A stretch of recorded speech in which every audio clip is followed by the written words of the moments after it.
Bonjour, c'est Gaëtan, votre expert informatique. Aujourd'hui, je vais vous parler navigateur et plus précisément les extensions que vous pouvez rajouter à votre navigateur.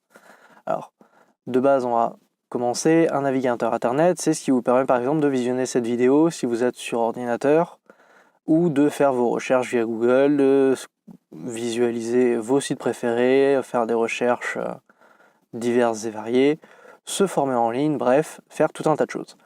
Cependant, il est possible d'améliorer ce navigateur au travers d'extensions.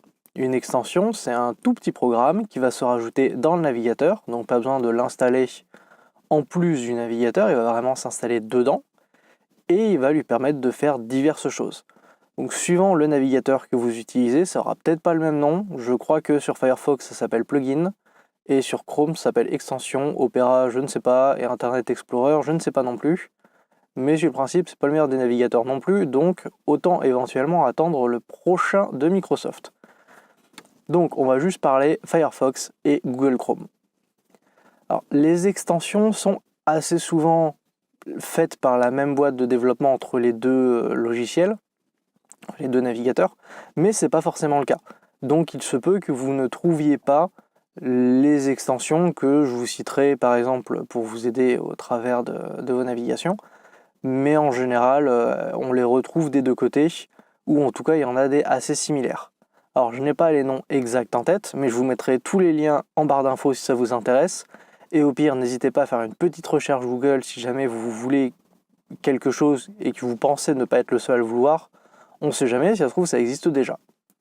Alors personnellement, j'ai un nombre d'extensions assez faramineux, donc j'utilise Google Chrome majoritairement, et en dehors de pour le développement, parce que j'ai des extensions exprès pour faire du développement et m'aider dans ces tâches-là, j'ai des extensions pour faire à peu près tout.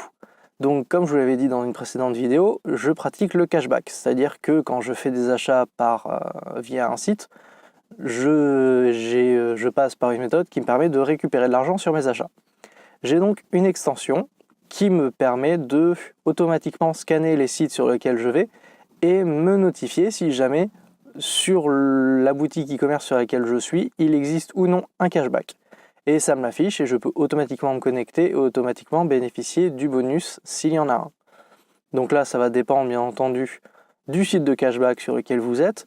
Si vous êtes comme moi sur iGraal, eh bien, ils ont leur petite extension Google Chrome et Firefox aussi, je crois. Donc tout ce que je vais dire majoritairement sera pour Google Chrome. Mais en général, Firefox, vous devrez les retrouver aussi. Donc vous pourrez retrouver cette extension-là et qui automatiquement va vous afficher un petit bandeau pour vous dire que vous avez droit à autant de pourcentage de cashback sur ce site ou ce genre de choses. Donc ça, c'est première extension que j'utilise. Pas au quotidien parce que je ne fais pas des achats sur internet non plus tous les jours, mais c'est assez pratique quand on veut faire ses achats. Deuxième extension que j'utilise beaucoup, alors elle a changé de nom plusieurs fois, si ça se trouve elle n'est même plus soutenue, donc vous trouverez peut-être mieux sur le moment, c'est une extension d'amélioration de lecture en fait. Parce que quand on veut lire des textes, que ce soit sur le site Le Monde ou sur Wikipédia, et encore Wikipédia c'est un mauvais exemple, spoiler pour l'extension d'après, vous avez en général beaucoup de textes et beaucoup d'images, voire des pubs, qui vous parasitent la page. Donc pour vous améliorer cette lecture-là, j'ai une extension qui va uniquement se concentrer sur les zones de texte. Elle a été faite de telle sorte qu'elle puisse me recadrer tout le texte, me le mettre à la suite, ce qui fait que si je veux lire tout un article et qu'il est intercoupé de pubs, d'images ou de ce genre de choses-là, il va être nickel, mis en forme. Le fond va être légèrement noirci de sorte à ce que je n'ai vraiment que le texte et que je ne sois pas distrait par ce qu'il y a autour.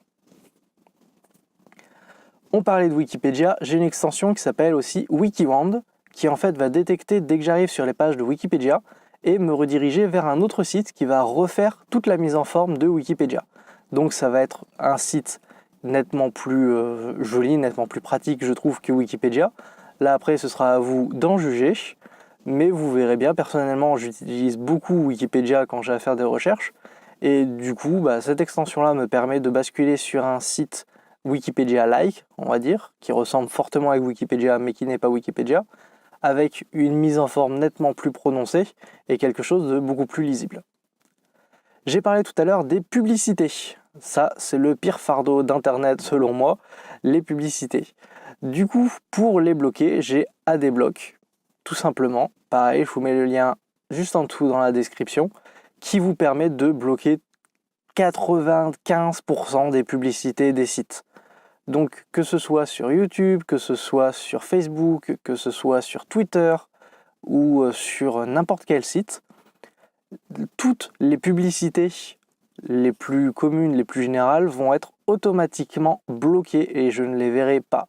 Éventuellement, si le site a bien fait les choses avant de mettre ses pubs, le bloc où se trouve la publicité n'apparaîtra même pas, ce qui fait que je n'aurai même pas de trou vide me disant là il y avait une publicité, elle a été bloquée.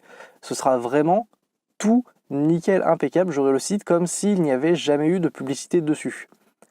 Et sur YouTube donc, j'ai également ce bloqueur là qui va bloquer toutes les publicités au début ou au milieu des vidéos YouTube, ce qui fait qu'elles ne seront pas entrecoupées à chaque fois. Je crois que c'est toutes les 5 ou 10 minutes, ça dépend de comment la personne a réglé les publicités. Moi par exemple, pour ma chaîne, je ne les ai pas activées, du coup le bloqueur ne me sert à rien si je veux regarder les vidéos de ma chaîne, mais pour beaucoup d'autres youtubeurs, je préfère les bloquer parce que ça m'énerve de me faire couper entre 10 et 30 secondes pendant une vidéo. Si je veux soutenir un youtubeur, je le ferai d'une autre manière, surtout que maintenant YouTube a rajouté la possibilité de prendre un abonnement et donc de donner de l'argent directement. Éventuellement, si je veux le soutenir, je ferai ça, ou alors il y a Tipeee, qui est aussi assez pratique pour donner de l'argent aux youtubeurs sans avoir à donner vraiment de l'argent, et je pense qu'ils gagneront plus d'argent en plus comme ça. Du coup, moi, les pubs YouTube, je leur dis adieu. Il n'y a que Twitch où on n'arrive pas à les bloquer parce qu'ils ont un autre système pour les afficher. Donc elles, malheureusement, il faut faire avec. Un peu comme Deezer et Spotify. Donc là-dessus, si vous pensiez échapper à celle-là, désolé, malheureusement, celles-là ne sont pas enlevées. Donc voilà pour les extensions que j'utilise majoritairement et vraiment quasiment au quotidien lorsque j'utilise Internet. Normalement, toutes ces extensions-là, vous devriez pouvoir les retrouver peu importe le navigateur, sauf les navigateurs de Microsoft. Là-dessus, je n'en sais strictement rien puisque je ne les utilise pas. Mais en tout cas, que ce soit Chromium, Google Chrome, Firefox, Opera, vous devriez pouvoir les retrouver sans aucun souci. Donc j'espère que cette vidéo vous a plu. Si c'est le cas, n'hésitez pas à laisser un petit pouce bleu, un commentaire si vous voulez éventuellement rajouter des extensions. Pourquoi pas m'en faire découvrir. S'il y en a que vous utilisez au quotidien ou qui vous plaisent beaucoup ou qui vous apportent quelque chose, n'hésitez pas à me les faire partager à moi et aux autres personnes qui regarderaient cette vidéo. Et moi je vous dis à bientôt dans une prochaine vidéo.